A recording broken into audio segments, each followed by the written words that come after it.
There are many people in the religious world that are looking for a casual, comfortable religion. They want a feel-good religion that serves them and serves their needs. They're looking for a nice church building with feel-good worship and wonderful Christian music and encouraging sermons and handy daycare and counseling when they need it. And the list goes on. And perhaps this stems from the idea that Christ came and suffered miserably on a cross so that we wouldn't have to.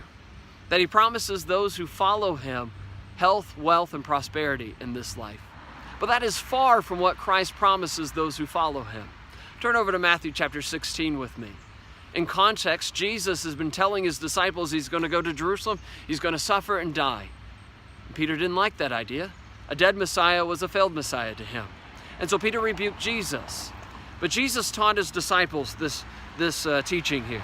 In Matthew 16:24, he says, "If anyone desires to come after me, let him deny himself, take up his cross, and follow me. For whoever desires to save his life will lose it, but whoever loses his life for my sake will find it. For what profit is it to a man if he gains the whole world and loses his own soul?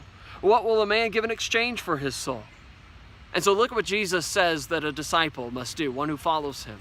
First off, he says that we must deny ourselves. And we might think we need to deny ourselves of certain pleasures, which is true of the Christian life. But it's more than that. Self is the object of our denial. In other words, you cease to exist and you let Christ reign in your life. But look at what else Christ says that we must do. We must take up our cross. We often think of cross-bearing as bearing burdens and difficulties in this life. But that's not what he's saying at all. He's talking about the cross as a means of execution. Jesus is telling his disciples that not only would he have to go to Jerusalem, suffer and die, but if they wanted to follow him, they would have to follow him to the cross. Then he says that we need to follow him. And so if you want to follow me, he says, you got to follow me to the cross. Now, it doesn't mean if we want to follow Christ that we have to physically die for him in this life necessarily.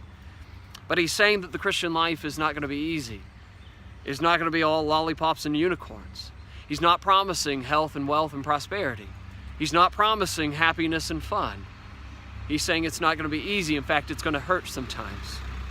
And so don't get me wrong, there are blessings when it comes to following Christ that we wouldn't have otherwise. In fact, we have a spiritual family because of Christ. We have the ability to be able to go to worship him and sing praises to him. But we must deny self, take up cross, and follow him. And Jesus goes on to say that whoever loses his life will find it. He's not just talking about losing your physical life for his sake necessarily. He's talking about losing your life in this life. And so when we lose our own self-government and we let Christ reign in our lives, then we're going to find the life that is truly worth living.